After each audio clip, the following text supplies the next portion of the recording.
আসসালামু আলাইকুম সুপ্রিয় ভিউয়ার্স, মনোহরদী অনলাইন স্কুলের পক্ষ থেকে সবাইকে আন্তরিক ধন্যবাদ ও শুভেচ্ছা জানাচ্ছি। আমি মোহাম্মদ ইলিয়াস সরকার, মনোহরদী পাইলট মডেল উচ্চ বিদ্যালয় থেকে। আমি আজকে যে পাঠটি নিব ভিউয়ার্স, আমার পাঠটি সপ্তম শ্রেণীর। তার আগে আমি দেখে নিচ্ছি আমার লাইভটি চলছে কিনা।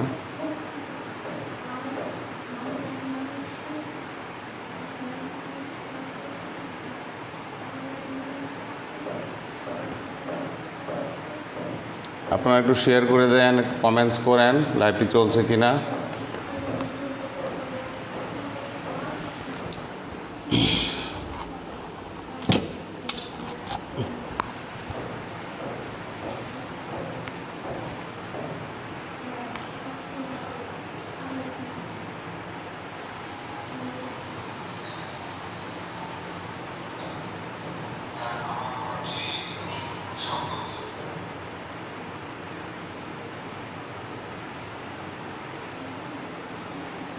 ঠিক আছে বন্ধুরা, আমি কাজে চলে যাই।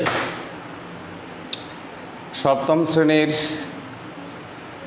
একটু লক্ষ্য করলে আপনারা দেখতে পারবেন, সপ্তম শ্রেণীর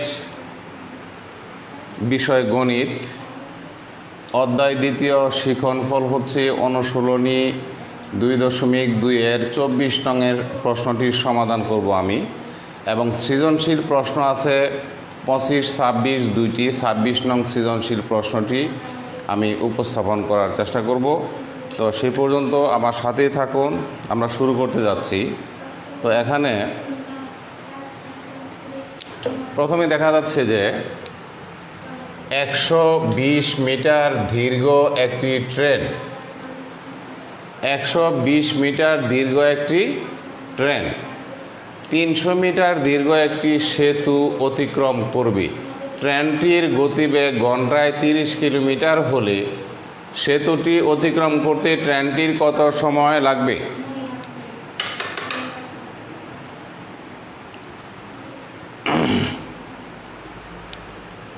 সমাধান।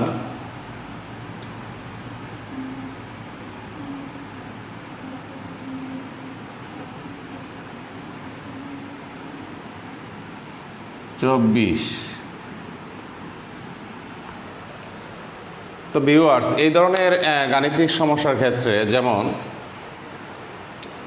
ট্রেন, সেতু, আমরা একটু লক্ষ্য করি, যদি এটি একটি সেতু হয়,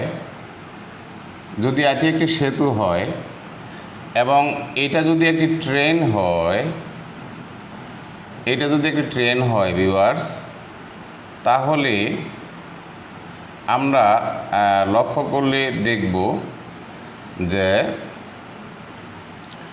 এই কি বলছে, এই ট্রেনের দৈর্ঘ্য হচ্ছে 120 মিটার, সেতুর দৈর্ঘ্য হচ্ছে কত? 120 মিটার দীর্ঘ একটি ট্রেন, 300 মিটার দীর্ঘ একটি সেতু, সেতুটির দৈর্ঘ্য হচ্ছে 300 মিটার।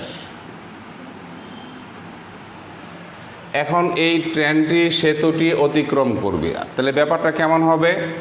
এইটা হইল সেতু, এইটা সেতু। ট্রেনটি যদি সেতু অতিক্রম করে তাহলে সেতু এবং ট্রেনের অবস্থা কীরকম হবে আমরা একটু লক্ষ্য করি। এইরকম হবে ভিউয়ার্স, এরকম হবে। অর্থাৎ ট্রেনটি কি করবে? ট্রেনটি সেতুর দৈর্ঘ্য অতিক্রম করবে এবং তার নিজের দৈর্ঘ্য অতিক্রম করবে। তাহলে সেতুর দৈর্ঘ্য ছিল কত? 300 মিটার, আর ট্রেনের দৈর্ঘ্য ছিল কত? 120 মিটার। তাহলে এটা আমরা বুঝে গেলাম। তাহলে ট্রেনটি কতটুকু দৈর্ঘ্য অতিক্রম করতে হবে? এটি হলো তার ট্রেনের লেজ, টেইল, আর এটা হচ্ছে তার কি হেড মাথা, ট্রেনের মাথা। ট্রেনের লেজ থাকবে সেতুর শেষ প্রান্তে আর ট্রেনের মাথা থাকবে এইদিকে। তাহলে এই সেতুর দৈর্ঘ্য হচ্ছে 300 মিটার, ট্রেনের দৈর্ঘ্য হচ্ছে 100 মিটার। 300 আর 100 কত হয় বন্ধুরা? 300 যোগ 120 কত হয়? 420। 420 ডাকটা ঠিক আছে কিনা আমি দেখি। 330 আর হইল 120, 330 হবে এটা। এটা হবে 330। তাহলে 330 যদি হয় সেতুর দৈর্ঘ্য, ট্রেনের দৈর্ঘ্য যদি হয় 120, তাহলে বন্ধুরা কত হইতেছে আমাদের? টোটাল কত হইতেছে? 450 মিটার। এই 450 মিটার দৈর্ঘ্য অতিক্রম করতে ট্রেনটির কত সময় লাগবে? এখানে একটা ক্লু দেওয়া আছে, গতিবেগ ঘন্টায় হইল 30 কিলোমিটার। ঠিক আছে, তাহলে সেতুটি অতিক্রম করতে ট্রেনটির কত সময় লাগবে? সুপ্রিয় বন্ধুরা, আমি সময় পেলে 26 নং সৃজনশীলটা দেখাবো, সময় হয়তো কম, তো তোমরা দ্রুত উঠে নাও। এটা কীভাবে করব?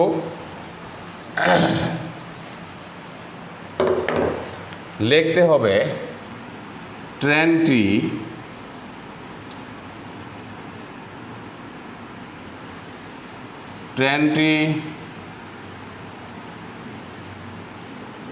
সেতু অতিক্রম করার সময় সেতুর দৈর্ঘ্য এবং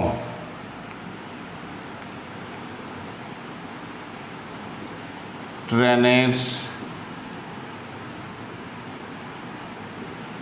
দৈর্ঘ্য অতিক্রম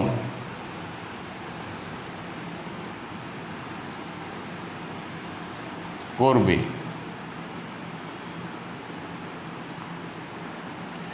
বন্ধুরা দেখো,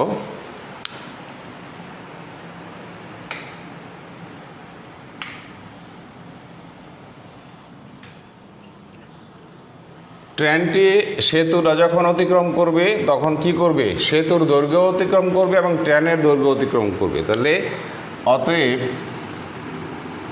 ট্রেনটি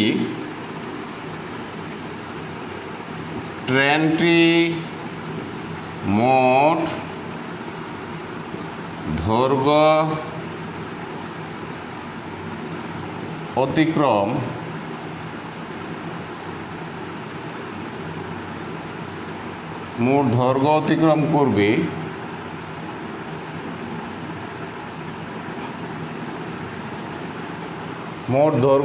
করবে কতটুকু?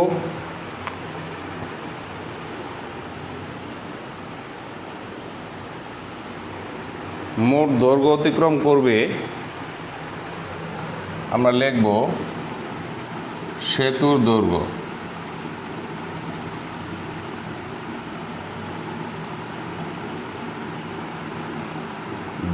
যোগ ট্রেনের দৈর্ঘ্য।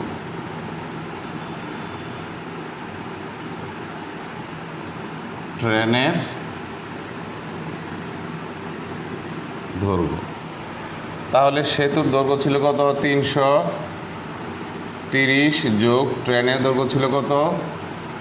120 মিটার।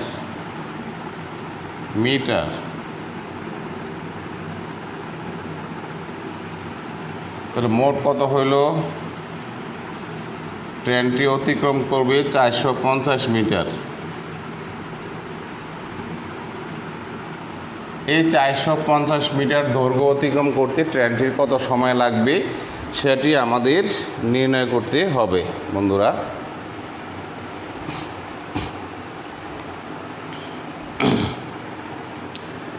তারপরে কি দেওয়া আছে? গতিবেগ ঘন্টায়। আসলে গতিবেগের ক্ষেত্রে যে ঘন্টায় বলতে আমরা 1 ঘন্টায় বুঝি, ঠিক আছে, পরে লেখো আবার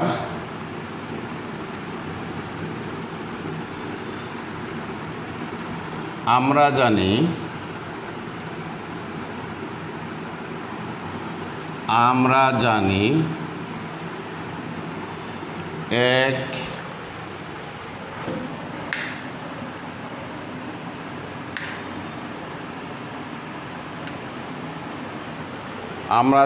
এক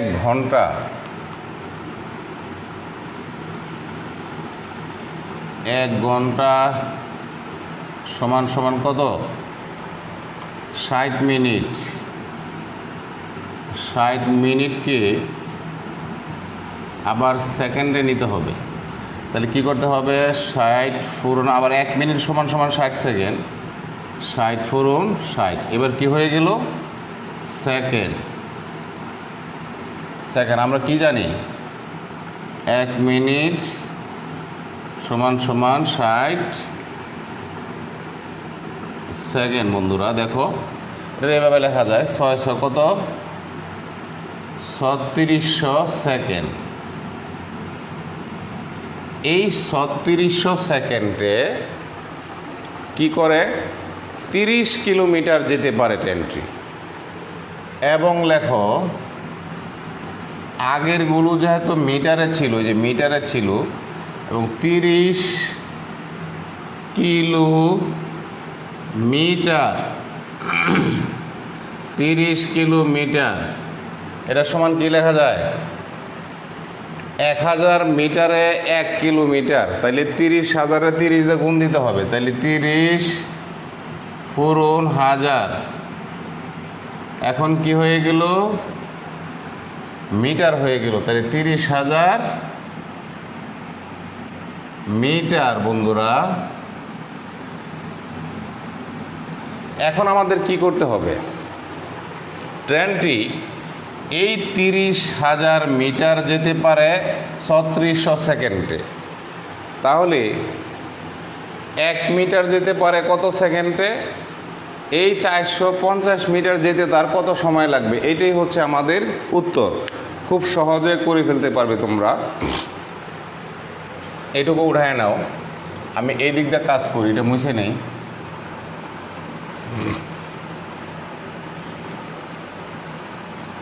সেতুর দৈর্ঘ্য ছিল কত? 450 মিটার। এটা তোমরা লেখছো নিশ্চয়ই। এখন আমরা কি ক্লু পাইলাম? ট্রেনটি কি করতে পারে? অতএব লেখো ট্রেনটি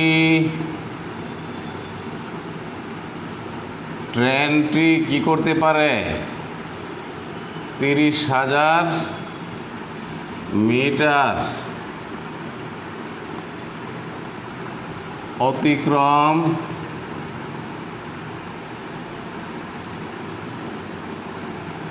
করে। কত সময় লাগে? এই যে 3600 সেকেন্ডে।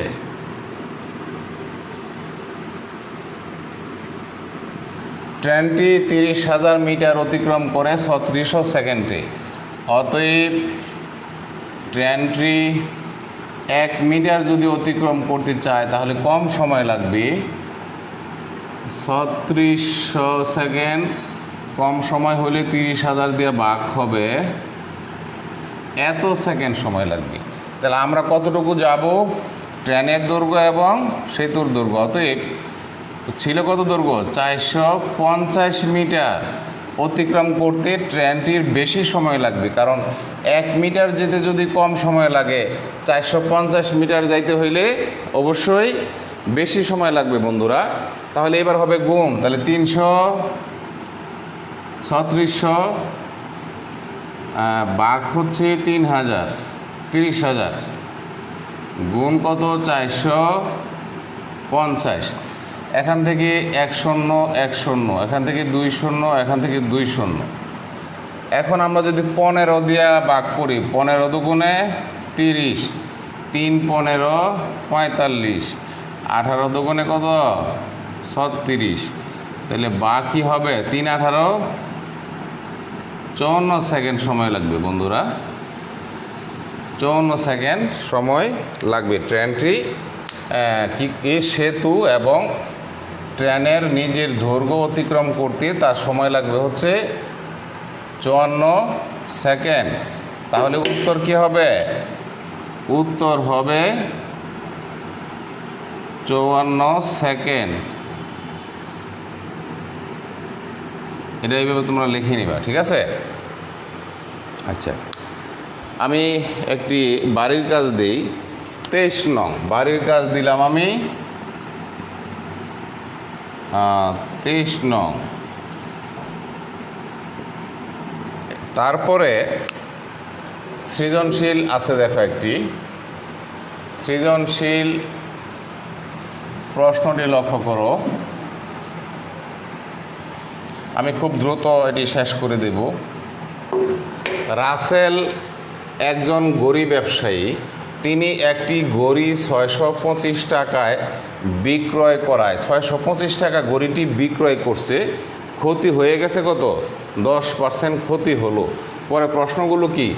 ঘড়িটির কি বলছে? ঘড়িটির বিক্রিতে কত টাকা ক্ষতি হলো? বন্ধুরা, তোমরা জানো যে ক্ষতি বাইর করতে গেলে কি লাগে? ক্ষতি বাইর করতে গেলে আমাদের বিক্রয় মূল্য, ক্রয় মূল্য লাগে। তাই এখানে গড়ি বিক্রয় করছে 625 টাকায়, গড়ি কত দিয়ে কিনছিল সেটা তো এখানে নাই। তাহলে আমাদের ক্রয় মূল্যটা ধরে করতে হবে। তাহলে সমাধান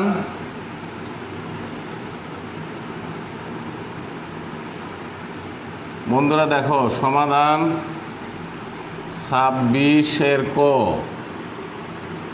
তাহলে এখানে যেহেতু বিক্রয় মূল্য দেওয়া আছে, কি দেওয়া আছে?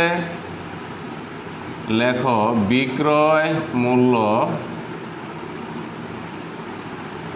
সমান সমান কত? 625 টাকা।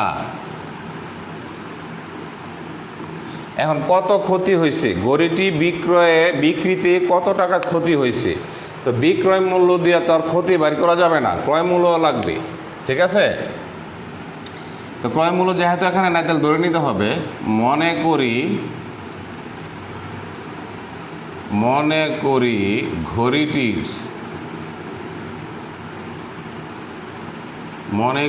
ঘড়িটির ক্রয়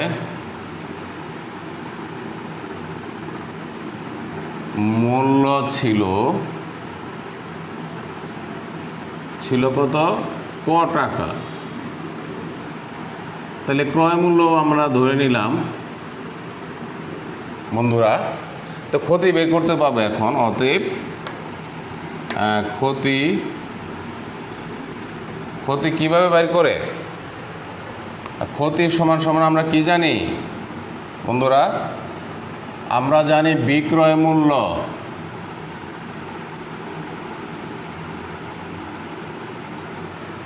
যদি 100 টাকার গড়ি,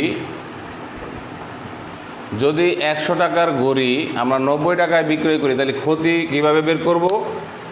ক্ষতি বের করব, এবং দেখো একটি গড়ি 100 টাকা দিয়ে কিনা ছিল, 90 টাকা দিয়ে তুমি 90 টাকায় বিক্রি করলা। তাহলে ক্ষতি কিভাবে বের করবা? এই 100 থেকে 90 বিয়োগ করতে হবে, অর্থাৎ এই যে 10 টাকা আমাদের ক্ষতি হইল। তাহলে কি ক্ষতি সমান কি হবে? ক্রয় মূল্য বিয়োগ বিক্রয় মূল্য।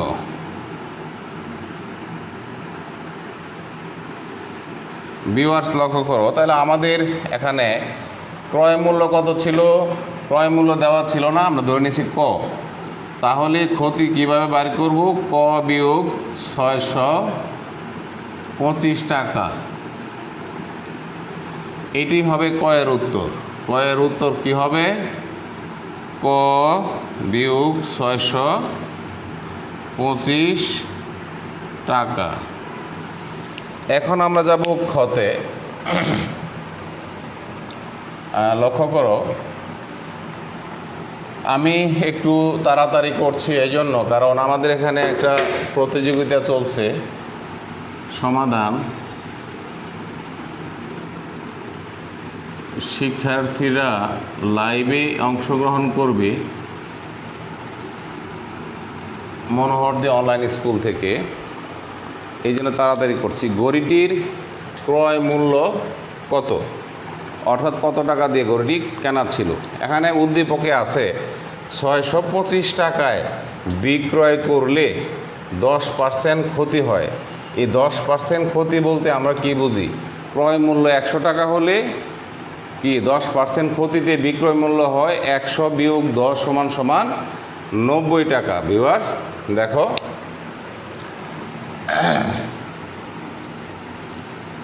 আমরা লিখব 10% ক্ষতিতে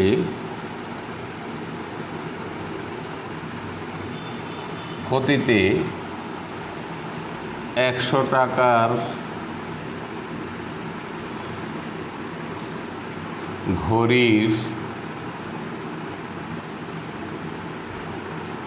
ঘড়ির বিক্রয় মূল্য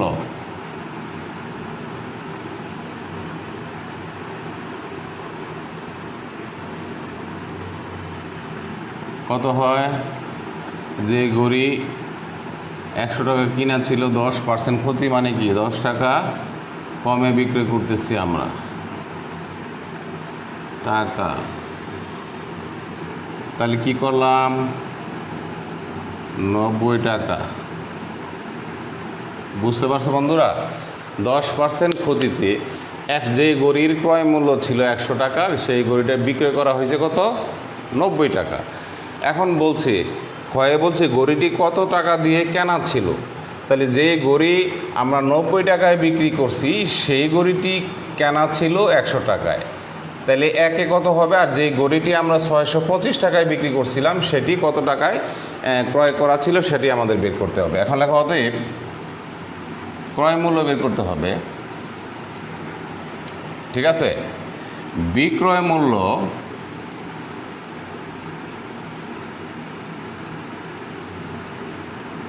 বিক্রয় মূল্য 90 টাকা হলে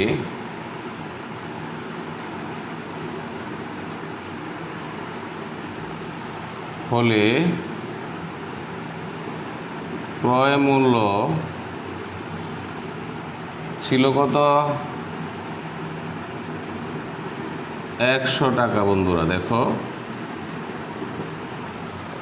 এই যে 100 টাকার ঘড়ি 10% ক্ষতি দিয়ে বিক্রয় করছি কত, 90 টাকা। তাহলে যে ঘড়িটি 90 টাকায় বিক্রি করছি সেটি কেনা ছিল কত, 100 টাকা দিয়ে। অতএব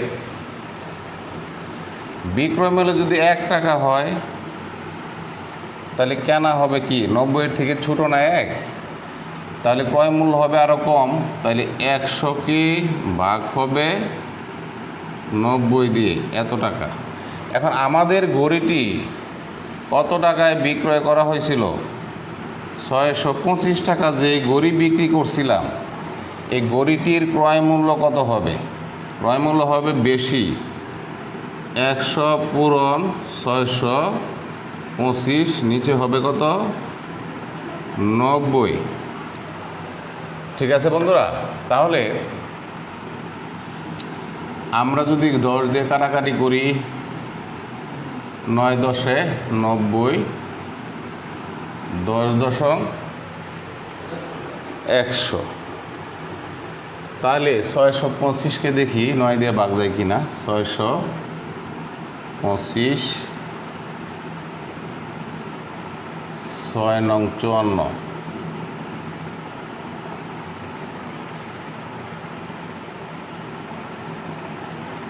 8 আছে 4 আছে 12 হইব,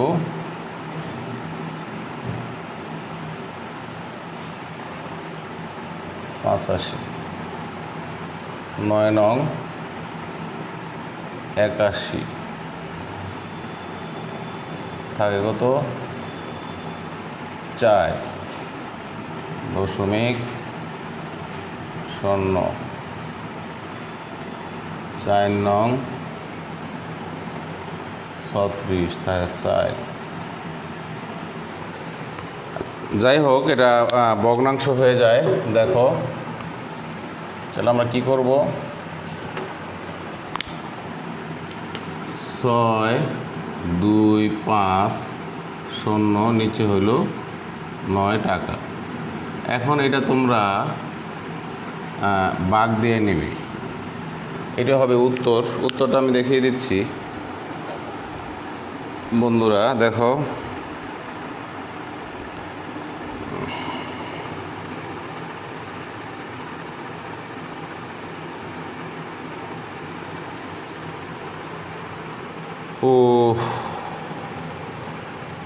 উত্তর হবে 625 শূন্য ভাগ হইল 9, 694.44। উত্তর হবে 694.44 টাকা। সুপ্রিয় শিক্ষার্থী বন্ধুরা, তারপরে দেখো এটা হলো খ। তারপরে গয়ে কি আছে দেখো, গয়ে আছে গড়িটি কত টাকায় বিক্রি করলে 10% লাভ হবে। গড়িটি কত টাকায় বিক্রি করলে 10% লাভ হবে। দেখো সমাধান গ।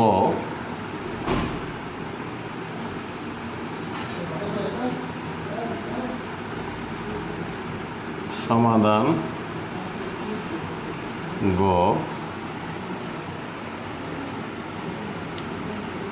ক্রয় মূল্য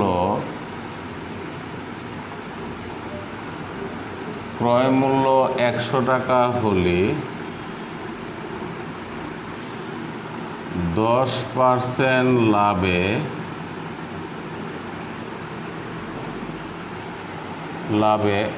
বিক্রয়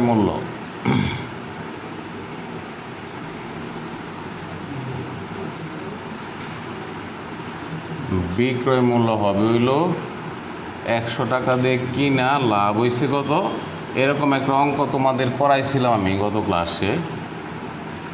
টাকা, ঠিক আছে বন্ধুরা? আচ্ছা, তাহলে আমাদের কি করতে হবে? 10% লাভ করে বিক্রি করতে হলে অতএব কি করতে হবে? 100 টাকার ঘড়ি বিক্রি করে দিতে হবে কত? বিক্রি করতে হবে 110 টাকায় বেচে দিতে হবে। 110 টাকায়, ঠিক আছে না বন্ধুরা? 10 টাকা লাভ করতে হলে, 10% লাভ করতে হলে যে ঘড়িটি তুমি তোমার 100 টাকা দিয়ে কিনে সেটি বিক্রি করে দিতে হবে 110 টাকায়।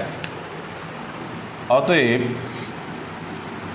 যেই ঘড়িটি 1 টাকায় কিনা আছে সেই ঘড়িটি তুমি যদি বিক্রি করতে চাও, এখানে একটা লাইনের সাথে একটা লাইনের সম্পৃক্ততা আছে। প্রথম লাইনটি ছিল 100 টাকার ঘড়ি বিক্রি করতে হবে 110 টাকায়। এখন 100 টাকা থেকে কমে আমি 1 টাকায় চলে আসছি, এই লাইনের সাথে এটা সম্পর্ক আছে। তো 1 হচ্ছে 100 থেকে ছোট সংখ্যা, তাহলে 1 টাকার ঘড়ি বিক্রি করতে হবে কম টাকায়। কম হইলে ভাগ হয় 110, ভাগ হবে কত? 100। আমাদের ঘড়িটি কিনা ছিল কত দিয়ে বন্ধুরা? আমরা কি খ থেকে অতএব ঘড়িটি